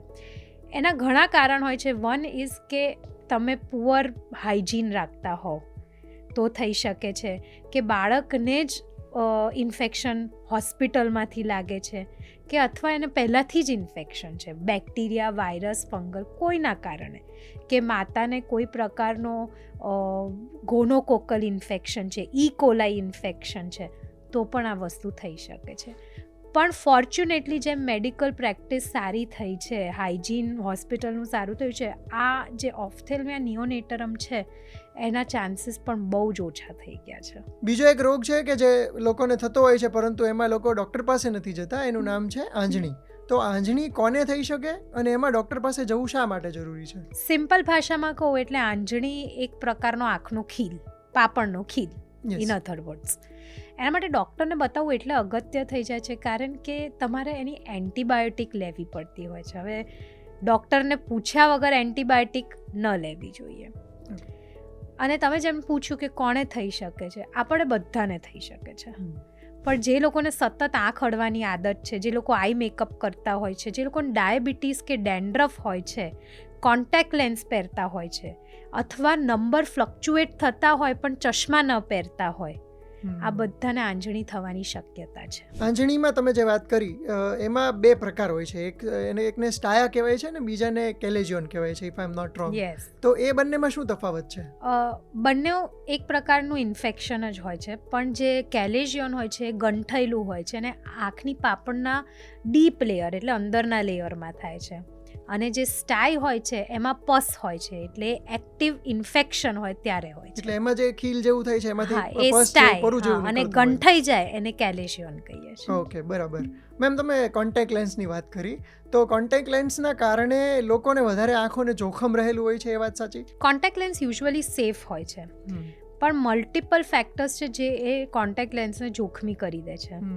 નંબર 1 કે તમે કોઈ ટ્રસ્ટેડ બ્રાન્ડના કોન્ટેક્ટ લેન્સ નથી લેતા. હવે તો સસ્તા પણ મળી જાય છે અને તમે પહેરો છો, એટલે મેન્ટેન નથી થતું હાઇજીન. નંબર 2, તમે ગંદા સોલ્યુશનમાં મૂકી દો છો, કે તમે હાથ ધોયા વગર એને પહેરો છો, તમે રાતે પહેરીને ઊંઘી જાઓ છો, જૂના એક્સપાયર્ડ કોન્ટેક્ટ લેન્સ પહેરો છો, 1 મંથલી હોય એના બદલે તમે 2 મંથ પહેરી લો છો, કોઈક બીજાના કોન્ટેક્ટ લેન્સ પહેરો છો, કલર્ડ કોન્ટેક્ટ લેન્સ વારંવાર પહેરો છો. આ બધાના કારણે આંખમાં ઇન્ફેક્શન થાય છે, કીકી પર સોજો આવે છે, કીકી ઘસાઈ જાય છે. આ બધું ધ્યાન રાખવાનું છે. અને one thing you must remember, specially છોકરીઓ માટે જે ગ્લિટરી આઈ મેકઅપ કરીને કોન્ટેક્ટ લેન્સ પહેરે છે એ લોકો માટે આ જોખમી વધી જાય છે. કારણ કે કીકી અને કોન્ટેક્ટ લેન્સની વચ્ચે અગર એ પેલું ગ્લિટર આવી જાય તો એ કીકી કાચ જેવી હોય એને સફેદ પણ કરી દે છે. એટલે ઘણા બધા લોકો કૂલ દેખાવા માટે, આંખનો કલર બદલવા માટે પણ કોન્ટેક્ટ લેન્સનો ઉપયોગ કરતા હોય છે. એમણે પણ થોડું ચેતવું જોઈએ, સંભાળીને. યસ. એક બીજો રોગ છે કે જેની લોકોને માહિતી ઓછી હોય છે, એ છે નાસુરનો. તો એમાં શું થતું હોય છે? નાસુર આપણું એક ડક્ટ છે જેમાં આંખનું પાણી કલેક્ટ થાય છે અને કલેક્ટ થઈને નાકમાં જઈને ગળામાં જતું રહે છે. જ્યારે ડક્ટ કે એ સેક કહીએ, એ કોથળી છે, એ પ્રોપર ફંક્શન ના કરે, એના મસલ વીક થઈ જાય તો એ નાસુરનું પાણી જે ડ્રેન થવું જોઈએ નાકમાં એ થતું નથી ને ત્યાં ને ત્યાં ભરાઈ રહે છે. એના કારણે એની અંદર ઇન્ફેક્શન થાય છે. એને આપણે ડેક્રોસિસ્ટાઇટિસ કે નાસુરનું ઇન્ફેક્શન. એટલે આંખના ખૂણાના ભાગમાં સોજા જેવું થઈ જાય. હા, અંદરના જે ભાગ ખૂણા હોય છે એમાં તમને સોજો થાય કે ઇન્ફેક્શન થાય. એક બીજી માન્યતા છે કે વિદેશો કરતાં ભારતમાં આંખના રોગો વધારે છે, અથવા તો જે ચશ્માના નંબર છે એનું પ્રમાણ ઘણું વધારે છે. આ માન્યતા સાચી છે? હા, એવું છે. ઘણા બધા રોગો ઇન્ડિયામાં વધારે છે કારણ કે આપણી પોપ્યુલેશન પણ વધારે છે અને સાથે અવેરનેસ પણ ઓછી છે. વિદેશમાં શું છે કે એ લોકોને દે આર વેરી એલર્ટ, એટલે એ લોકો ફટાફટ જઈને ડૉક્ટરને બતાવી દે, તકલીફ ના હોય તો એ બતાવી દે. આપણામાં લેક ઓફ અવેરનેસ બહુ જ એક વસ્તુ છે જેના કારણે આપણા દેશમાં બેકલોગ અંધાપોનો અને આંખના ડિઝીઝનો વધી રહ્યો છે. એવું થાય કે જ્યાં સુધી તકલીફ ના હોય ત્યાં સુધી હું વેઠી લઈશ, એકદમ આમ તકલીફ થઈ જાય ને ત્યારે જ હું ડૉક્ટર પાસે જઈશ. હા, એવું છે. એ લોકો અને પછી ડૉક્ટર પાસે આવે ને કે કંઈક કરો. Now it's late. Now it's late. હા.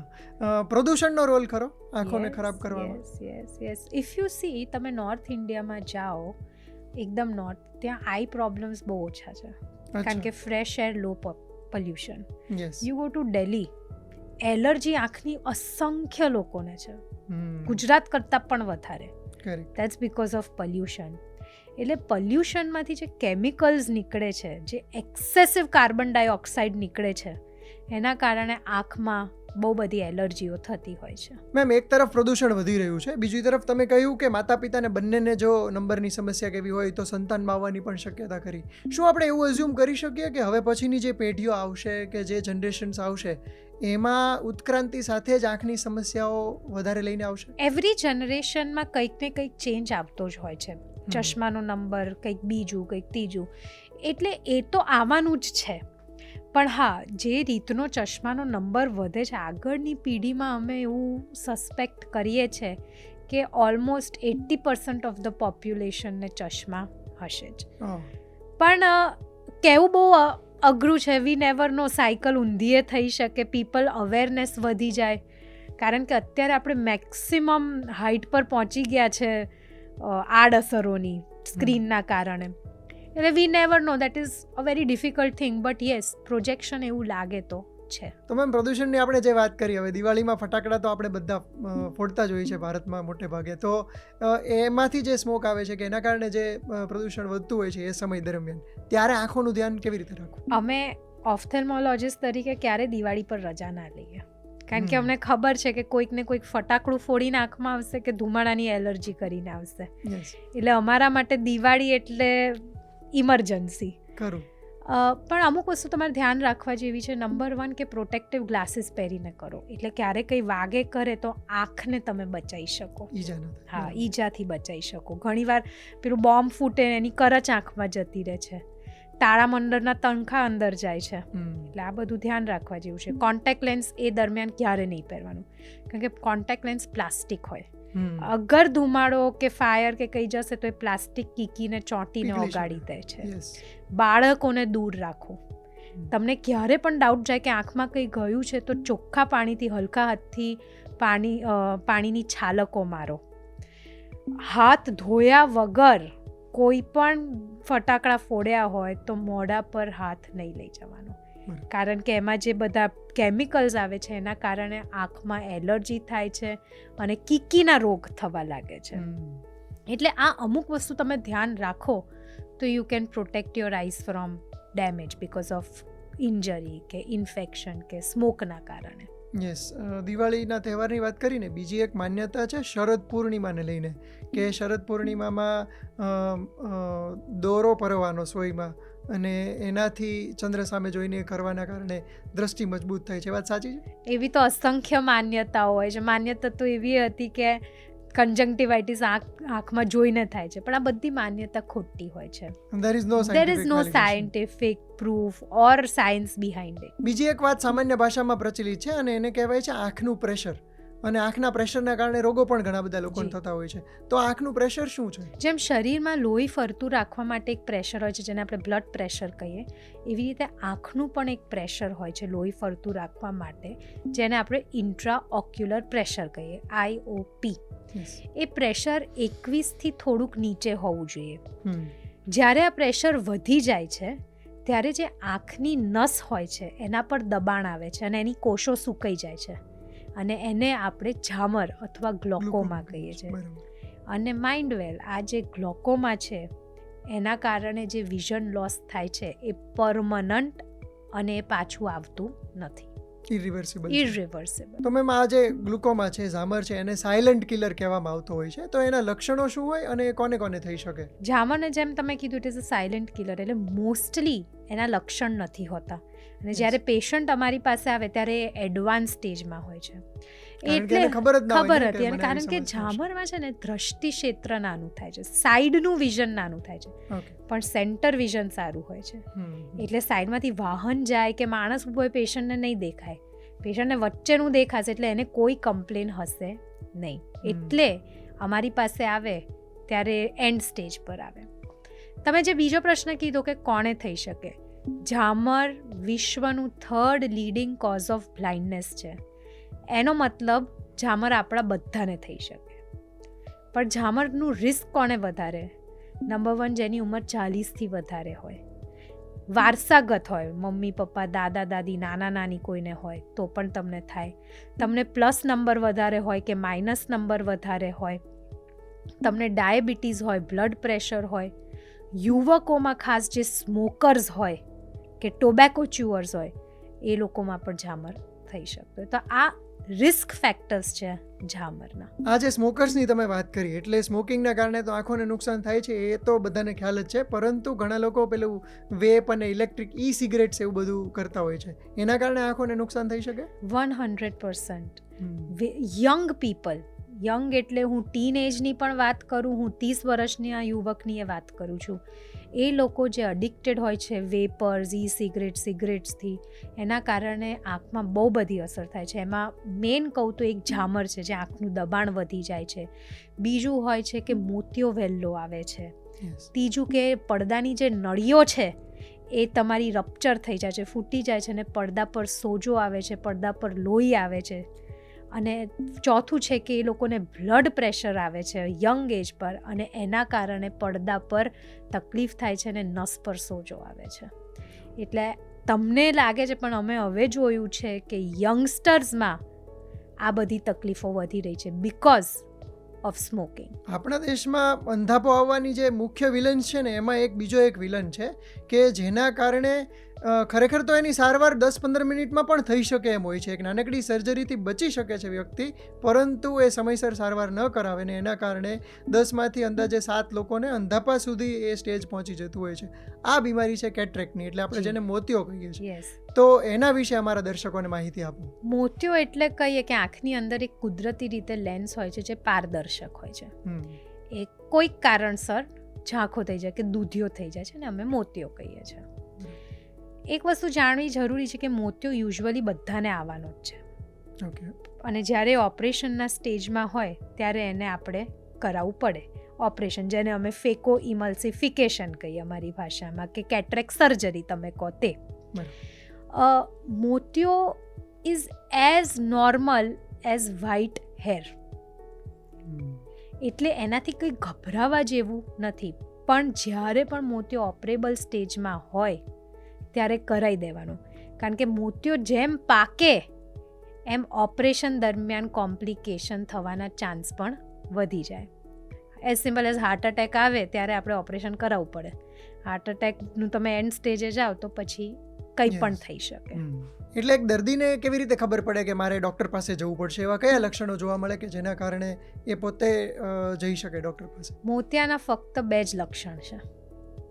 નંબર 1 ઝાંખું દેખાવું કે પીળું દેખાવું, અને નંબર 2 રાતે ડ્રાઇવિંગમાં પ્રોબ્લેમ થાય, ગ્લેરિંગ મારે, ઓકે. લાઇટ ફેલાઈ જતી હોય, અંજાઈ જવાય રાતે. આ જ 2 છે. એમાં દુખાવો, પાણી થવું, બળતરા થવું એ મોતિયાના લક્ષણ નથી. નથી. બરાબર. રાત્રે ડ્રાઇવિંગમાં તકલીફ થવા પરથી મને એક વાત યાદ આવી. નાઇટ બ્લાઇન્ડનેસ આપણે જેને કહીએ છીએ, રતાંધણાપણું, તો એની સમસ્યા કેટલી ગંભીર છે અને એના શું લક્ષણ હોઈ શકે? નાઇટ બ્લાઇન્ડનેસના બહુ 2-3 કારણ જ હોય છે. Number 1 is રેટિનાઇટિસ પિગમેન્ટોસા. એ જન્મજાત એક તકલીફ છે અને એ વારસાગત તકલીફ એ હોઈ શકે જેમાં જે પડદાના અમુક સેલ્સ છે એ કામ કરવાના બંધ થઈ જાય, એટલે રાતે તમને વિઝન ઓછું થઈ જાય. બીજું હોય કે વિટામિન એ જે હોય છે એની તમને ડેફિશિયન્સી હોય, એટલે તમારા શરીરમાં વિટામિન એ ઓછું હોય, સ્પેશિયલી બાળકોમાં, તો એમાં પણ નાઇટ બ્લાઇન્ડનેસ થાય છે. અને થર્ડ, આપણે જેમ વાત કરી કે ઝામર છે, મોતિયો છે, એ બધા કારણ પણ નાઇટ બ્લાઇન્ડનેસના હોય છે. એની ટ્રીટમેન્ટ થઈ શકે? મોતિયોની હા થઈ શકે, પણ વિટામિન એ ડેફિશિયન્સી હોય તો તમે વિટામિનની ગોળીઓ બધું લઈને, સપ્લિમેન્ટ્સ લઈને રિવર્સ કરી શકો. ઝામરના કારણે જે છે એ તમે રિવર્સ નથી કરી શકતા, અને રેટિનાઇટિસ પિગમેન્ટોસાના કારણે તમે એ વસ્તુને અટકાવી નથી શકતા. મેમ, કલર બ્લાઇન્ડનેસ શું છે અને એ કોને થતી હોય છે? એ કેવી રીતે નક્કી કરી શકાય? કલર બ્લાઇન્ડનેસ એક જેનેટિક પ્રોબ્લેમ છે, અને યુઝ્યુઅલી આપણા આંખમાં 3 કલર હોય છે, ગ્રીન, બ્લુ અને રેડ. એમાં મોસ્ટ કોમન કલર બ્લાઇન્ડનેસ છે રેડ. એના કોઈ જ કારણ નથી હોતા, પણ હા, એ વારસાગત હોઈ શકે કે અથવા તમને જેનેટિક પ્રોબ્લેમ થયો હોય તો હોય, પણ એનો કોઈ ટ્રીટમેન્ટ કે એવું કંઈ હોતું નથી. ફક્ત માણસને લાલ કલર ઓછો દેખાય અથવા લાલ અને બ્લુ કલર ઓછો દેખાય કે 3 કલર ન દેખાય, બાકી બીજા બધા કલર દેખાતા હોય છે. ઘણા બધા લોકો એવું કહેતા હોય છે કે જે રીતે સજીવ સૃષ્ટિમાં માણસો દુનિયાને જોવે છે એવી જ રીતે બીજા પશુઓ નથી જોઈતા. એ વાત સાચી છે? હા, બધા પશુ પક્ષીનું એક રીત હોય છે જોવાની. કોઈ બ્લેક એન્ડ વ્હાઇટ જોતું હોય, કોઈ મોટું મેગ્નિફાઈડ જોતું હોય, કોઈ ખાલી ગ્રીન જોતું હોય, કોઈકને ખાલી રાતનું વિઝન હોય, સવારનું વિઝન ના હોય. એટલે બધાને જોવાની જે બધી પ્રકૃતિ છે બધી અલગ અલગ છે. બધાની આંખોની રચના પણ અલગ છે. રચના અલગ છે. યસ. એક વસ્તુ મેં સાંભળી છે કે ગીધની છે ને આંખો એકદમ શાર્પ હોય. હા, એટલે એ દૂરથી પણ કોઈ વસ્તુને જોઈને પકડી શકે, 100 મીટર સુધી જોઈ શકે. યસ.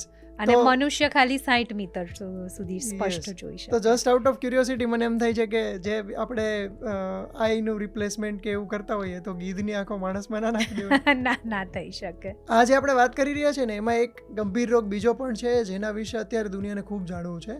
એ છે ડાયાબિટીક રેટાઇનોપેથી. ડાયાબિટીસનું પ્રમાણ ભારતમાં ખૂબ વધી રહ્યું છે. ડાયાબિટીસ એ ભારતે ડાયાબિટીક કેપિટલ કહેવાય છે. તો આ ડાયાબિટીક રેટાઇનોપેથી થવાની શક્યતા કોને વધારે હોય અને એના લક્ષણો કેવા હોય? ડાયાબિટીસને આંખનો છે ને બહુ ઘાટો સંબંધ છે, એક વસ્તુ સમજી લેજો. યસ. ઘણીવાર પેશન્ટને કોઈ લક્ષણ નહીં હોય ને અમે પડદો જોઈએ ને ત્યાંથી અમને ખબર પડી જાય કે આ ગંભીર સમસ્યા છે. યુઝ્યુઅલી એ પડદાને અફેક્ટ કરતું હોય છે, જેને આપણે રેટિના કહીએ છીએ, એટલે જ એનું નામ છે રેટિનોપેથી. એ પડદાની નળીઓને સાંકડી કરી દે છે, એ પહેલી વસ્તુ. લોહીના નાના નાના ટપકા આવે છે, એ સેકન્ડ સ્ટેજ. થર્ડ સ્ટેજ આવ્યો કે ભાઈ સોજો આવી ગયો. એકવાર સોજો આવ્યો એટલે દ્રષ્ટિ ધીરે ધીરે ધીરે ઓછી થાય છે. અને યાદ રાખજો, જે લોકોને પડદા પર તકલીફ હશે એ લોકોને સેન્ટર વિઝનમાં તકલીફ હશે. એટલે મારું ફેસ દેખાય પણ ફેસમાં નાકની આજુબાજુ ધબ્બો દેખાય, નજીકનું જોવામાં તકલીફ પડે. અને પછી થાય છે નવી નળીઓ બને છે. જ્યારે આંખમાં નવી નળીઓ બને એટલે તમે એ સ્ટેજ પર પહોંચી ગયા છો જ્યાં આંખને બચાવવી પોસિબલ નથી. ડાયાબિટીસના કારણે ભારતમાં આંખના દર્દીઓની સંખ્યામાં 21 મિલિયન જેટલો વધારો થયો છે. અને એક સ્ટડી પ્રમાણે તો 2.4 મિલિયન એટલે કે 24 લાખ જેટલા લોકો બ્લાઇન્ડનેસનો પણ શિકાર બન્યા છે. તો જેટલા પણ ડાયાબિટીસના દર્દી હશે એ બધાને આ ડાયાબિટીક રેટાઇનોપેથી આંખનો જે રોગ છે એ થવાની શક્યતા હોય? નોટ રિયલી, પણ અમુક વસ્તુ છે જે તમે જેને રિસ્ક ફેક્ટર વધી જાય છે ડાયાબિટીક રેટિનોપેથી. નંબર 1, જેને પણ 7-8 વર્ષથી ડાયાબિટીસ હોય નંબર 2 જેને ફ્લક્ચ્યુએશન ઓફ ડાયાબિટીસ થાય, આજે નોર્મલ કાલે વધારે હોય. નંબર 3 જેનું HbA1c કે સતત તમારું ડાયાબિટીસ કંટ્રોલ નથી રહેતો. નંબર 4 સાથે તમને બ્લડ પ્રેશર હોય કે લોહી પાતળું કરવાની દવા ચાલતી હોય તો તમને ડાયાબિટીક રેટિનોપેથી થવાના ચાન્સ વધી જાય છે. નંબર 5 કે તમે સ્મોકિંગ કરતા હોય તો પણ તમને ડાયાબિટીક રેટિનોપેથી થવાના ચાન્સ વધી જાય છે. એટલે આ 5 મુખ્ય કારણ છે ડાયાબિટીક પેશન્ટમાં જેને ડાયાબિટીક રેટિનોપેથી થઈ શકે છે. સામાન્ય લોકોને એક સવાલ બહુ હોય છે કે આંખની નસ સુકાય એવું જે ડૉક્ટર કહે છે એ રોગનું નામ શું છે? એટલે ઓપ્ટિક નર્વ ડેમેજ થતી હોય છે એમાં? બહુ બધા રોગ હોય છે જેના કારણે આંખની નસ, જેને ઓપ્ટિક નર્વ કહીએ, ડેમેજ થાય. નંબર 1 તો આપણે જેમ વાત કરી ગ્લુકોમા. યસ. નંબર 2 કે રેટિનાઇટિસ પિગમેન્ટોસામાં નસ સુકાઈ જતી હોય છે. નંબર 3 કે તમને માઇગ્રેનનો પ્રોબ્લેમ હોય કે તમને મગજમાં કોઈ પ્રોબ્લેમ થયો હોય, મગજમાં ક્લોટ થયો હોય તો પણ તમારી નસ સુકાતી હોય છે. સ્મોકર્સમાં સુકાતી હોય છે, જે લોકો યંગ પેશન્ટ હોય છે.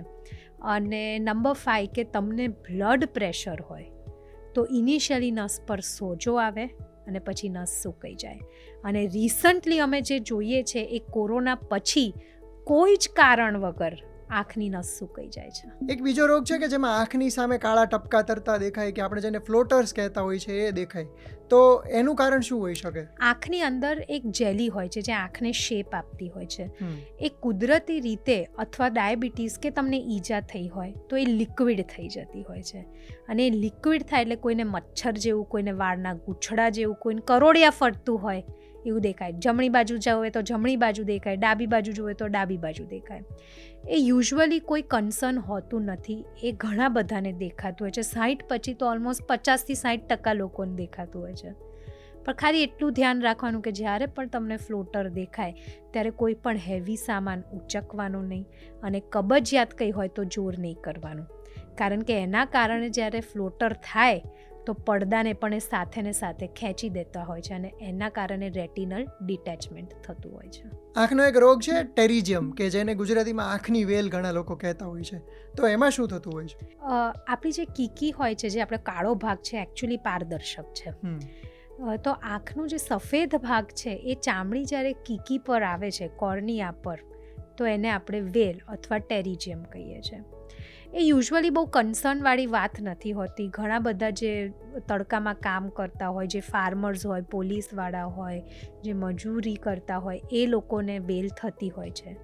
પણ અગર વેલ કીકી પર આવે, વધી જાય કે એના કારણે આંખમાં સોજો સતત રહે તો આપણે એનું ઓપરેશન કરીને કાઢતા હોઈએ છીએ, નહીતર પછી એને એમને એમ જ રહેવા દેતા હોઈએ છીએ. યસ. ઘણા બધા લોકો આંખની કોઈ પણ તકલીફ થાય ને તો એ જાતે જ ઉપચાર કરતા હોય છે, પોતે સેલ્ફ ડૉક્ટર બનીને.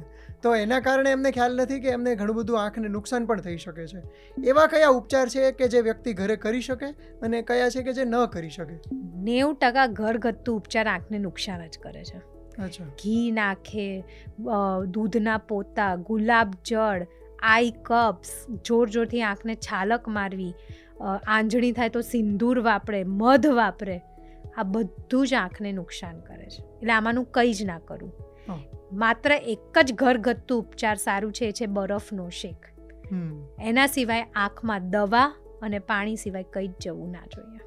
અને બરફનો શેક કયા કેસમાં કરી શકાય? જ્યારે તમને આંખમાં ખંજવાળ આવે, બળતરા થાય તો જ. બાકી ડૉક્ટરને બતાવ્યા વગર એક બી ઉપચાર કરવો નહીં. એક હમણાં નવો રૂલ પ્રચલિત થયો છે કે જે લોકો સ્ક્રીન સામે વધારે બેસતા હોય એમના માટે 20-20-20 રૂલ.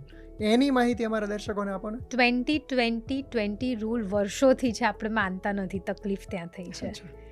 20-20 રૂલ એટલે દર 20 મિનિટે તમે 20 સેકન્ડ બ્રેક લો.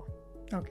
નજીકનું કામ કરો ને ત્યારે દર 20 મિનિટે 20 સેકન્ડનું બ્રેક લઈને 20 ફીટ દૂર કંઈક જોવો.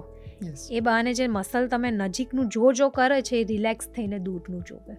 એટલે એના કારણે આંખમાં જે સ્ટ્રેન પડતો હોય, સાંજે માથું દુખતું હોય, એ તમને ઓછું થઈ જાય. બીજા જે લોકો સ્ક્રીન સામે વધારે બેસી રહેતા હોય એમના માટે કોઈ કસરત એવી છે કે જે આંખની કરવાથી એમની આંખો સારી રહે? હું તમને એક પ્રશ્ન પૂછું, તમે સ્ક્રીન ફાસ્ટિંગ વિશે સાંભળ્યું છે? મેં એટલું બધું નથી સાંભળ્યું. ઇન્ટરમિટન્ટ ફાસ્ટિંગ સાંભળ્યું છે? સ્ક્રીન ફાસ્ટિંગ કરો. જે લોકો સ્ક્રીન વાપરતા હોય એ લોકો માટે ખાસ છે. અચ્છા. આપણે કામ કરીએ છીએ ત્યારે તો આપણે મોબાઈલ, ટીવી બધું જે વાપરવાનું છે તો વાપરીએ છીએ. ઘરે જઈને શું કરીએ છીએ? ડાઇનિંગ ટેબલ પર ખાતા ખાતા રીલ્સ અને શોર્ટ્સ Scrolling, જોઈએ yes. છે. ઊંઘતા પહેલાં રીલ્સ ને શોર્ટ્સ જોઈએ છે. બધું આખો પરિવાર સાથે બેઠો હોય ત્યારે એક માણસ તો મોબાઈલ લઈને જ બેઠો હોય. સ્ક્રીન ફાસ્ટિંગ એટલે કામ વગરનું મોબાઈલ કે લેપટોપ કે સ્ક્રીન નહીં વાપરવું. That is screen fasting. કારણ કે કામમાં તો આપણે એક્સક્યુઝ નથી આપી શકતા, પણ એના સિવાયનો જે સ્ક્રીન છે એનાથી તમે દૂર રહો. અનવોન્ટેડ જે ઘરે જઈને કામકાજ કરીએ છીએ સ્ક્રીનનું એ બંધ કરો. એને આપણે સ્ક્રીન ફાસ્ટિંગ કહે છે. એટલે જે લોકો એક્સેસિવ સ્ક્રીન પર છે, કે જે લોકો આઈટીમાં છે, કે જે લોકોનું કામ જ સ્ક્રીન પર છે, એ લોકો માટે બહુ ઉપયોગી વસ્તુ છે. યસ. બીજી એક ડૉક્ટર સલાહ આપતા હોય છે કે વધારે પડતી ડાર્કનેસ એટલે અંધારામાં સ્ક્રીનનો ઉપયોગ ન કરો. પણ મને એક સવાલ થાય કે આપણે થિયેટર્સમાં મૂવી જોવા જઈએ તો ત્યાં તો ડાર્કનેસ જ હોય છે, તો એ પણ આપણે નુકસાન દરરોજ થોડી ના થિયેટરમાં જોઈએ છે. એટલે ક્યારેક sometimes everything is okay but not daily. એટલે અંધારામાં સ્ક્રીન્સનો ઉપયોગ કરવાનું પણ ટાળવું ટાળવું જોઈએ. જોઈએ. ઇન્ડિયામાં ઘણા બધા લોકોમાં એમ ટુ વ્હીલર ચલાવે છે, અને ટુ વ્હીલર ચલાવતી વખતે પણ આંખોની સામે ઘણો બધો પવન આવતો હોય કે એના કારણે નુકસાન થતું હશે એવી એમને શક્યતા લાગતી હોય છે. એમણે શું કાળજી રાખવી જોઈએ? નંબર 1, હેલ્મેટ પહેરવું જોઈએ. Helmet not because a protection ખાલી તમને ગળાને ને માથાને આવડે છે, પણ હેલ્મેટની આગળ એક સ્ક્રીન હોય છે. યસ. જ્યારે પણ હવા જોરથી આવે ને ત્યારે તમારી આંખ અંજાઈ જાય. You cannot tolerate it. બરાબર. એટલે હેલ્મેટમાં જે સ્ક્રીન હોય છે એના કારણે હવા જોરથી નથી આવતી અને તમને ચોખ્ખું દેખાય છે. નંબર 2, જ્યારે પણ કંઈ આંખમાં અંદર જાય કે કંઈ થાય તો સાઈડમાં ઊભી રાખવી અને ઠંડા પાણીની છાલક મારવી ચોખ્ખા આંખની. અને સતત જે લોકો હેલ્મેટ વગર કે ચશ્મા વગર વેહિકલ ચલાવતા હોય એ લોકોને ડ્રાય આઈસ અને સતત આંખમાંથી પાણી નીકળવાનો કમ્પ્લેન હોય છે. એટલે તમે ખાલી ફક્ત હેલ્મેટ પહેરો કે પછી પ્રોટેક્ટિવ ગ્લાસ પહેરો, that is enough to save your eyes from dryness or injury from something. જે ઉપાય લોકો કરતા હોય છે વધારે પ્રચલિત છે ને વધારે તો સોશિયલ મીડિયા પણ આવતું હોય છે, એ છે શીર્ષાસન કરવું, લોન પર ચાલવું અને ત્રાટક કરવું. આ ત્રણમાંથી અક્ષીર શું છે, શું ઉપયોગ? કંઈ જ નહીં. એક પણ નહીં. આંખ માટે તો કંઈ જ નહીં. અચ્છા, એટલે એ ત્રણની આંખ ઉપર કોઈ અસર નથી. કોઈ જ અસર નથી. બરાબર.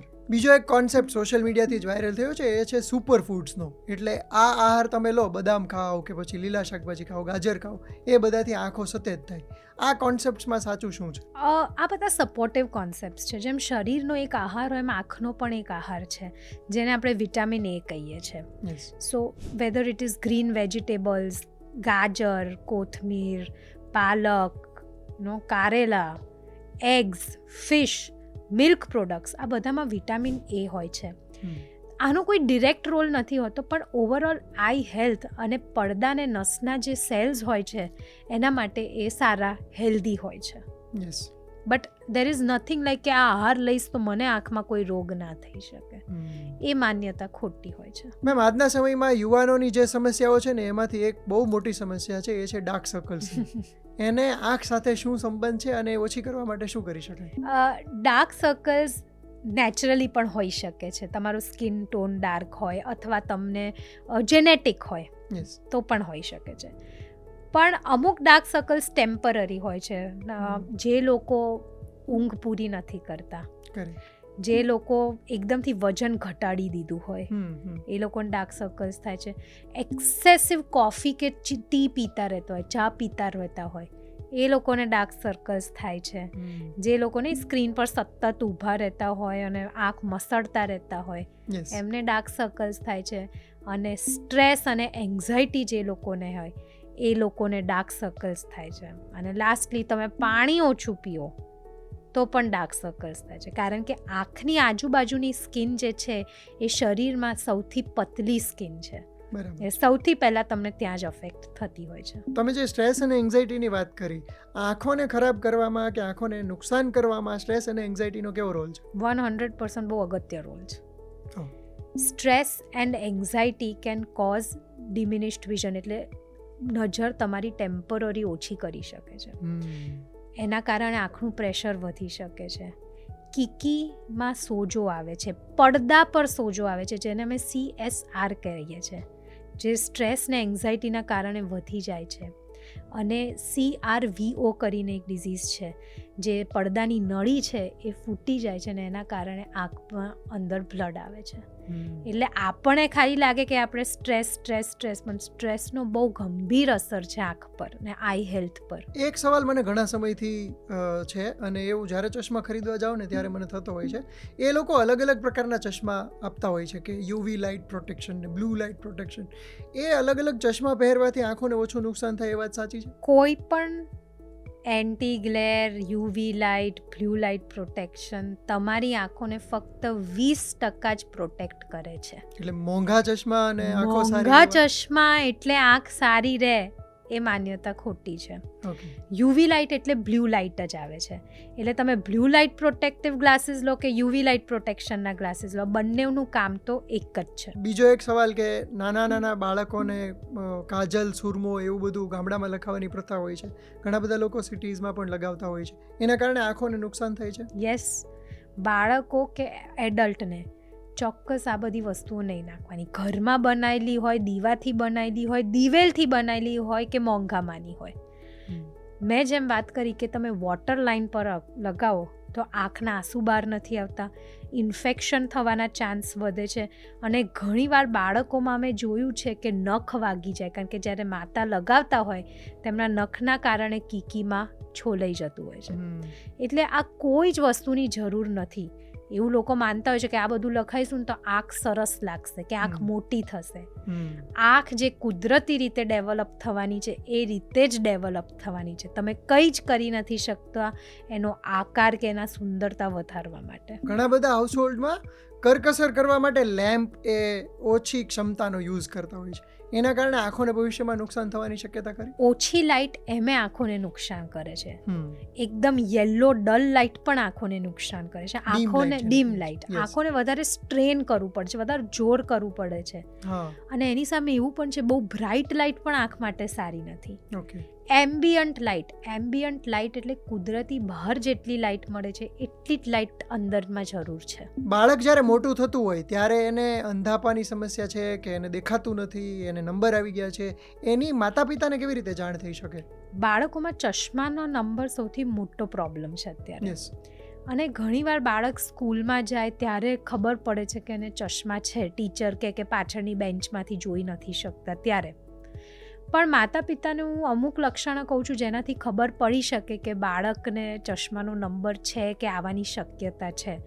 જેમ કે બાળક એકદમ ટીવી, મોબાઈલ કે ચોપડીને એકદમ નજીકથી જોવાનું કોશિશ કરે, આંખને એકદમ સ્ક્વિન્ટ કરે કે આમ એકદમ ઝીણી કરીને જોવાનું કોશિશ કરે, કે પછી આંખ સતત રબ કરતું રહે, મસળતું જ રહેતું હોય. એટલે મસળે કે ભાઈ એ મસળવાથી ક્લિયર તો દેખાતું નથી એવી રીતે મસળે, વધારે એફર્ટ્સ આપે. અથવા એને માથું દુખવાની કમ્પ્લેન કરે, લાઇટ સહન ના કરી શકે, અથવા પછી માથું આમ તેમ આડું ટેડું કરીને જોવાની કોશિશ કરે. આ બધા લક્ષણો પોઈન્ટ આઉટ કરે છે કે બાળકને ચશ્મા હોવાની સંભાવના છે. એટલે માતા પિતા આટલું થોડુંક એલર્ટ રહે, ઓબ્ઝર્વ કરે તો ચશ્માના નંબર બહુ અર્લી પકડાઈ જતા હોય છે. અત્યારે કેટલાક સ્ટડીઝ અને રિસર્ચ ચાલી રહ્યા છે કે જેનાથી એવા ડ્રોપ્સ ડેવલપ કરવામાં આવશે કે જે નાઇટ બ્લાઇન્ડનેસ હોય કે પછી બ્લાઇન્ડનેસ હોય એને દૂર કરી શકશે. ડ્રોપ નાખવાથી એ દૂર થઈ શકે. આ વાતમાં કેટલી સચ્ચાઈ છે? આ બધા સ્ટડીઝ બહુ વર્ષોથી ચાલે છે અને they are at a very primary phase પર છે હજુ. એ બેઝિકલી એક ડિઝીઝ છે પડદાનો, જેને આપણે રેટિનાઇટિસ પિગમેન્ટોસા, અને બીજો ડિઝીઝ છે ARMD, એજ રિલેટેડ મેક્યુલર ડિજનરેશન. ઉંમરના કારણે એક ઘસારો થાય છે, એના માટે આ ડ્રોપ્સ ડેવલપ થઈ રહ્યા છે. એ હજુ અત્યારે આપણે બહુ ઇનિશિયલ સ્ટેજમાં છે. એ ડ્રોપ્સ અંધાપો કે નાઇટ બ્લાઇન્ડનેસ દૂર કરવા માટે નથી. એ ડ્રોપ્સ અંધાપો કે નાઇટ બ્લાઇન્ડનેસ થોડા વર્ષો પછી આવે કે એનું પ્રોગ્રેશન ધીરું કરવા માટેના ડ્રોપ્સ છે. એટલે એવું નથી કે એનાથી તમને આ રોગ મટી જાય, પણ જે રોગ 10 વર્ષે થવાનો છે કદાચ 20 વર્ષે થાય. યસ, પણ હજુ પણ it is in a very primary phase. એનું કોઈ અત્યારે સોલિડ સાયન્સ નથી નીકળ્યું, પણ હા, પ્રયત્ન એવી ડિવાઇસીસ બનાવવાના, એવા ડ્રોપ્સ બનાવવાના ચાલી રહ્યા છે. એક પ્રશ્ન ઘણા બધા માતા પિતાને હોય છે, ઘણા બધા લોકોને હોય છે કે કોની દ્રષ્ટિ પાછી આવી શકે. એટલે એમને પાર્શિયલ બ્લાઇન્ડનેસ છે, એટલે કે થોડી ઘણી દેખાવાની તકલીફ છે, ઝાંખું દેખાય છે. તો કયા સ્ટેજમાં કયા દર્દીને એ સમસ્યા દૂર થઈ શકે, એટલે દ્રષ્ટિ પાછી આવી શકે? હું તમને અલગ રીતે જવાબ આપું કે there are 3 types of blindness: અવોઇડેબલ, preventable અને નોન પ્રિવેન્ટેબલ. અવોઇડેબલ ને પ્રિવેન્ટેબલમાં યુઝ્યુઅલી એવી બ્લાઇન્ડનેસ હોય જે તમે એનો ઈલાજ કરીને બ્લાઇન્ડનેસને અવોઇડ કરી શકો, ટાળી શકો. જેમ કે ઈજાથી આંખ બચાવી દેવી, ચશ્મા ના પહેરવાથી જે અંધાપો આવે છે એ રોકવો ચશ્મા પહેરીને, બરાબર. સ્મોકિંગને એના કારણે જે તકલીફ થાય એને અવોઇડ કરવી. ડાયાબિટીસના કારણે જે અંધાપો આવે ડાયાબિટીસ કંટ્રોલ કરીને અવોઇડ કરવો. એટલે જેનો ઈલાજ છે, જે ડિઝીઝને કંટ્રોલ કરીને તમે અંધાપો ટાળી શકો.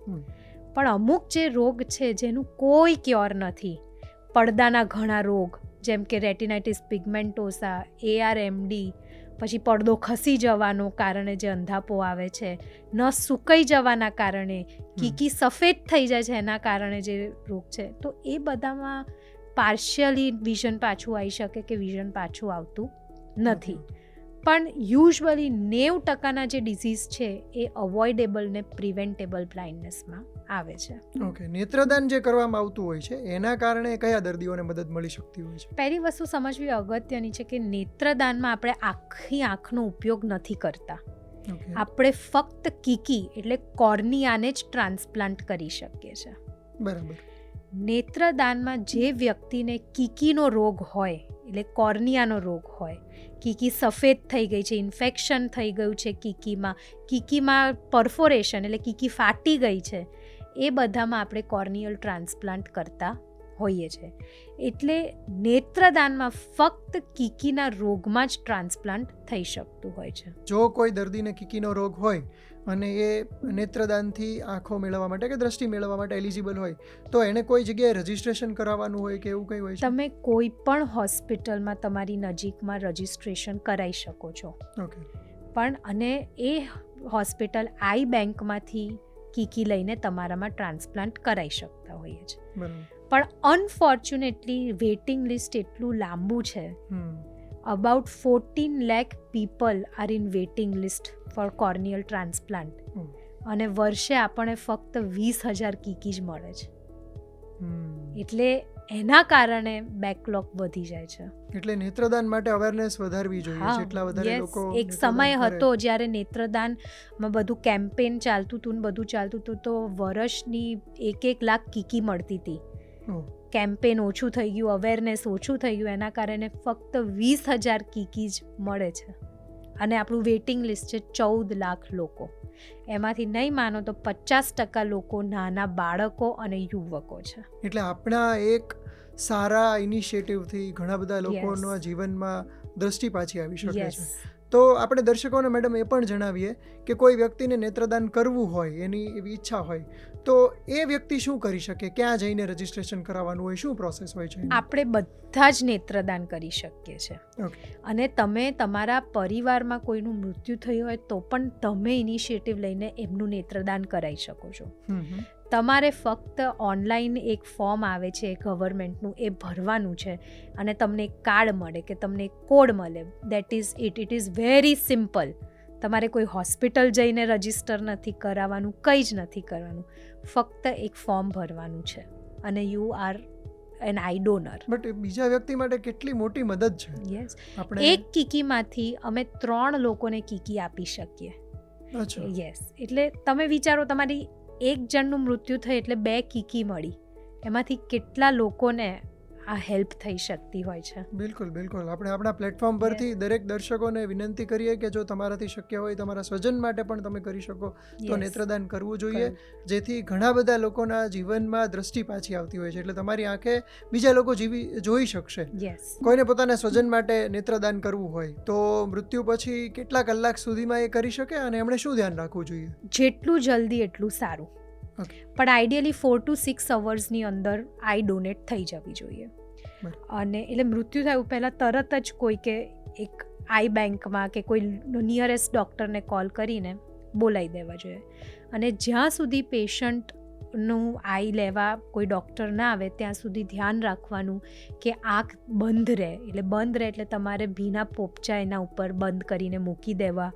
એસી અને પંખો નહીં ચલાવો કારણ કે એનાથી આંખ સૂકાઈ જતી હોય. અને આંખને આજુબાજુ કોઈએ કંઈ અડવું નહીં. ખાલી આ ફક્ત 3 વસ્તુ ધ્યાન રાખવાની જ્યાં સુધી કોઈ ડૉક્ટર આંખ લેવા આવે નહીં ત્યાં સુધી. યસ, આપણે આપણા પ્લેટફોર્મ પરથી દર્શકોને પણ વિનંતી કરીએ કે જો એમનાથી આવા કોઈ સારા કામમાં સહભાગી બની શકાય એમ હોય તો એ અવશ્ય બને અને પ્રેરણા મેળવે કે જેના કારણે ઘણા બધા લોકોના જીવનમાં સુધારો આવી શકે. ઓન ધીસ નોટ આપણે આપણું કોન્વર્ઝેશન અહીંયા પૂરું કરીએ છીએ. મને આશા છે કે દર્શકોને એવી ઘણી બધી માહિતી મળી હશે, એમના ઘણા બધા ભ્રમ પણ ભાંગ્યા હશે આજના એપિસોડ પરથી. કારણ કે આંખ એવું ઓર્ગન છે, બોલિવૂડમાં સૌથી વધારે ગીતો આંખો પર બન્યા છે, પણ એમ છતાં આંખની કાળજી લેવાની બાબત આવે ત્યારે આપણે એટલું ધ્યાન નથી આપતા. પરંતુ તકલીફ ત્યારે પડે કે જ્યારે આંખો કામ કરતી ઓછી થઈ જાય કે બંધ થઈ જાય. તો એને અવોઇડ કરવા માટે આપણા દર્શકોને ઘણી માહિતી તમે આપી એ બદલ થેન્ક યુ વેરી મચ. અમને આશા છે કે આપણે ફરી ક્યારેક કોઈ ડિસ્કશન કરીશું કે જેમાં આંખના કોઈ સ્પેસિફિક રોગની વાત કરીશું અને ત્યારે તમને ફરીથી ઇન્વાઇટ કરીશું. થેન્ક યુ વેરી મચ આટલી બધી માહિતી આપવા માટે અને આટલો ઇન્સાઇટફુલ એક આખો પોડકાસ્ટ કરવા માટે. Thank you so much. અને ગુજરાત સમાચાર અને ચેટ તબીબીને હું આભાર માનું છું કે તમે લોકોએ મને બોલાયા એન્ડ હું મારું જે નોલેજ હોય એ લોકો માટે ઉપયોગી થાય એનો પ્રયત્ન કર્યો. Thank you. આશા છે કે દર્શકોના ઘણા બધા સવાલોના જવાબ આજના એપિસોડમાંથી મળ્યા હશે. તમને આવા કોઈ બીજા પ્રશ્નો હોય, બીજા કોઈ રોગ સંબંધિત પ્રશ્નો હોય તો તમે અમને ઈમેલ કરી શકો છો, મેસેજ કરી શકો છો. અમે એ સવાલોના જવાબ આવનારા એપિસોડ્સમાં આપવાનો પ્રયાસ કરીશું. ફરીથી મળીશું. Thank you.